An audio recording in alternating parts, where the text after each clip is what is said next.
भारतीय इतिहास की अनकही कहानियों के लिए हमारे चैनल को सब्सक्राइब करें और ये वीडियो अपने परिवार और दोस्तों के बीच शेयर करें। क्या आप जानते हैं अंग्रेजों से लड़ने वाली पहली भारतीय रानी कौन थी? क्या आप जानते हैं दुनिया का पहला मानव बम कौन था?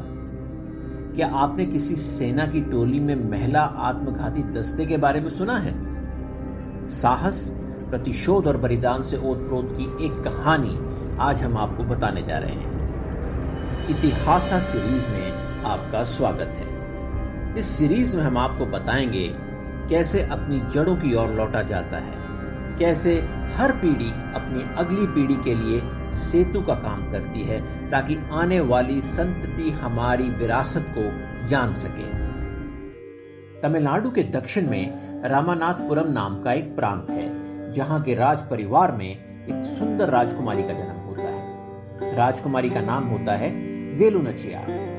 वेलु नाचियार अपने बालपन से ही साहसी थी। उसने मार्शल आर्ट्स, सिलबम, तलवारबाजी, घुड़सवारी, तीरंदाजी और विभिन्न अस्त्रों को चलाने की दीक्षा ली थी। युद्ध कलाओं में परिपूर्ण वेलु कई भाषाओं की भी जानकार थी। अपनी मातृभाषा तमिल के अलावा अंग्रेजी, फ्रेंच और उर्दू भाषा की भी जानकार थी। वेलु अपने पराक्रम, बुद्धिमत्ता और सुंदरता के कारण दूर दूर तक प्रचलित थी।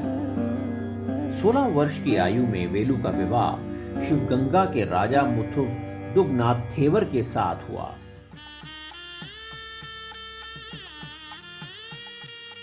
वैवाहिक जीवन में वेलु अपने पति की दोस्त और मार्गदर्शक रही। वह राज्य के प्रशासनिक कार्यों में भी सहायता करती थी। शादी के 20 वर्ष बाद वेलु नाचियार ने एक सुंदर राजकुमारी वेल्लाची नाचियार को जन्म दिया। राज परिवार में संतान आने के बाद अब परिपूर्ण हो गया था और सभी खुशहाल जीवन जी रहे थे। हालांकि मौसम की तरह जीवन का यह चक्र भी बदलना ही था। आरकोट का नवाब और अंग्रेजों का जागीरदार शिवगंगा के राजा और वेलु नाचियार के पति को कर और लगान भरने के लिए दबाव डाल रहा था। हालांकि राज्य की अखंडता और सुरक्षा के मद्देनजर राजा ने कर देने से मना कर दिया था। शिवगंगा को अपने अधिकार क्षेत्र में लाने के लिए अंग्रेजों के साथ साथ नवाब मौका तलाश रहा था। अंततः एक दुर्भाग्यपूर्ण दिन आया जब मुथु वरदनाथ थेवर और उनकी दूसरी पत्नी गौरी नाचियार भगवान शिव की आराधना के लिए कैलियार कोइल मंदिर गए थे। इस अवसर का फायदा उठाते हुए अंग्रेजों ने उन पर हमला कर दिया। मंदिर जैसे पवित्र स्थल पर नरसंहार हुआ। परिणाम स्वरूप राजा और उनकी दूसरी पत्नी इस हमले में मार दी गई। इसके बाद हमलावरों ने मंदिर में भी लूटपाट की। यह संयोग ही था कि इस हमले के समय रानी वेलु नाचियार अपनी नवजात कन्या के साथ एक अन्य मंदिर में पूजा अर्चना कर रही थी। पेरियर मुरुधु और चिन्ना मुरुधु नामक दो साहसी भाई जो मुरुधु पंड्यार भाइयों के नाम से विख्यात थे। दोनों भाई राज परिवार के प्रति निष्ठावान और सहयोगी माने जाते थे। जब मुरुधु पंड्यार भाइयों को राजा की मृत्यु का समाचार मिला तो वह दौड़कर रानी के पास गए।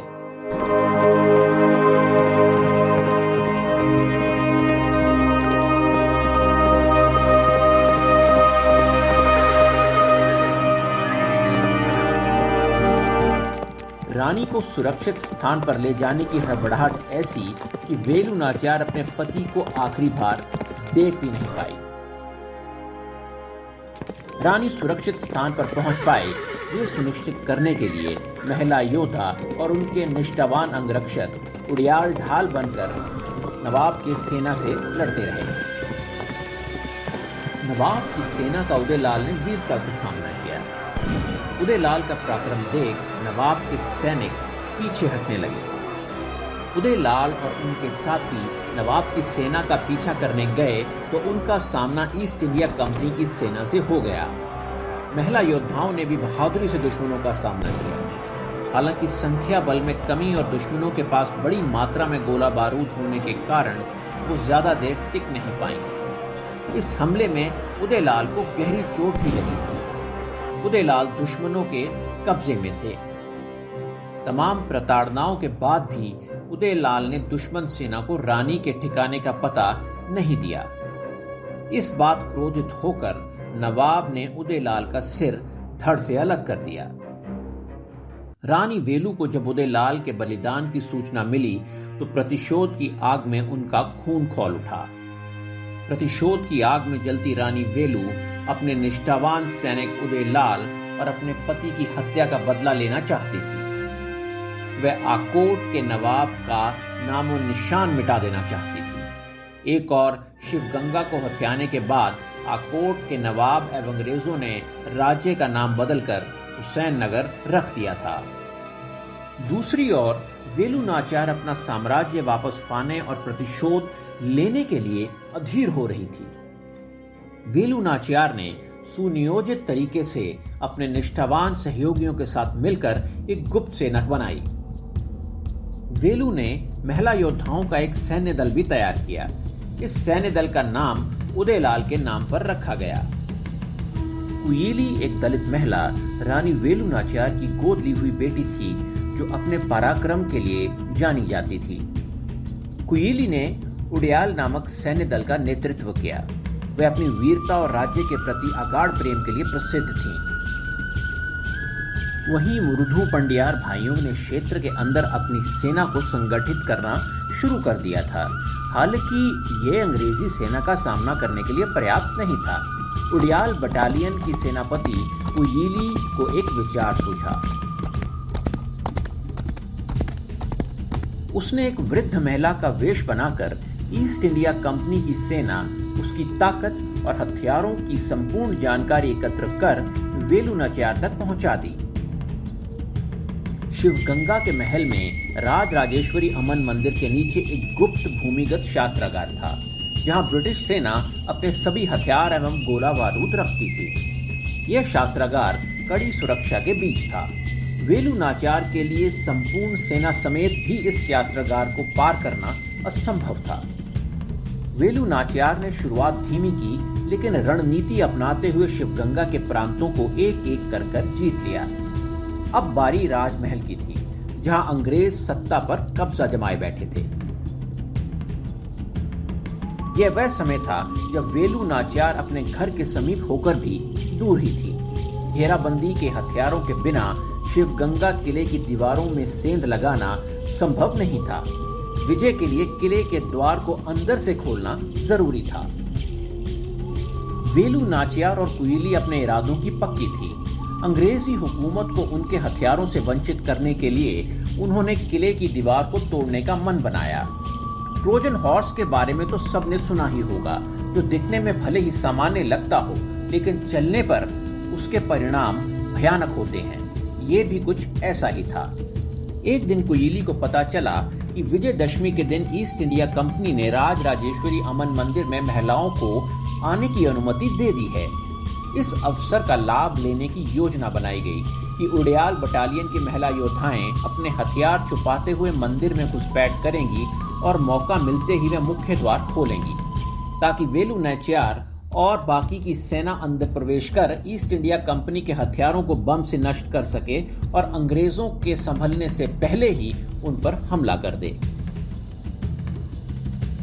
विजयदशमी का दिन भी आ गया। महिला योद्धाओं के साथ कुयीली ने मंदिर में प्रवेश किया। हाथों में घी के दिए लेकर वह महिलाओं की भीड़ में आसानी से घुस गई। अंदर प्रवेश करते ही उड़ियाल बटालियन ने आक्रामक रुख अपनाते हुए अपना चोला उतार फेंका और चादर में लिपटी हुई अपनी तलवारें बाहर निकाली। वह वीरता के साथ ब्रिटिश सैनिकों पर टूट पड़ी और मुख्य दरवाजे तक पहुंचने का रास्ता बनाने लगी। अचानक हुए इस हमले से चारों ओर भगदड़ मच गई। ब्रिटिश सैनिक अपनी जान बचाने के लिए इधर उधर भागने लगे। कुयीली अपने लक्ष्य शास्त्रागार की ओर बढ़ती गई। इसके भयानक परिणाम को जानते हुए भी बिना विचलित हुए कुयीली ने अपने साथियों को उसके ऊपर घी और तेल डालने का आदेश दिया। इसके बाद निडर और साहसी कुयीली ने वह कृत्य किया जिसके बारे में सोचकर भी किसी की आत्मा कांप उठे। वह शास्त्रागार के अंदर गई और स्वयं को आग के हवाले कर दिया। शास्त्रागार आग की लपटों से धधक उठा। चारों ओर विस्फोट हुए और ब्रिटिश सेना के हथियार नष्ट हो गए। इस बलिदान के लिए हमें एक क्षण रुककर यह सोचने की जरूरत है कि किस प्रकार के प्रेम और निष्ठा के चलते कोई मनुष्य इस तरह का बलिदान देता है। भारत की पहली मानव बम बनकर कोयिली ने अंग्रेजी सेना को अपाहिज बना दिया था। हालांकि वेलु नाचियार अपनी धर्मपुत्री कोयिली को खोकर दुखी थी, वो कोयिली के बलिदान को व्यर्थ नहीं जाने दे सकती थी। ये समय बैठकर प्रलाप करने का नहीं, बल्कि ब्रिटिश हुकूमत की जड़ें हिलाने का था।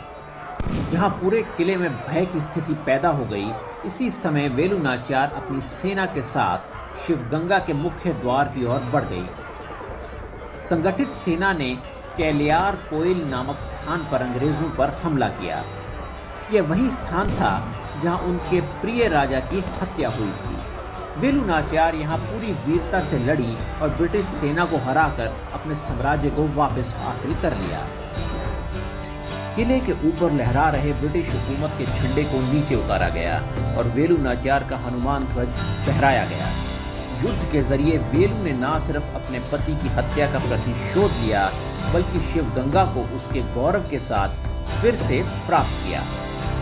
यह जीत किसी अकेले व्यक्ति की नहीं, बल्कि उड़याल और कोयिली जैसे योद्धाओं के बलिदान, मुर्धु पंड्यार भाइयों के सहयोग और वीर मंगई यानी वेलु नाचियार की रणनीतियों का परिणाम था।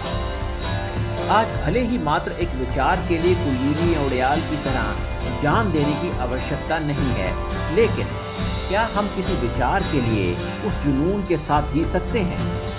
क्या हमने आज तक मुरुधु पंड्यार भाइयों के साहस, क्रांति, स्वतंत्रता की घोषणा के बारे में सुना भी था?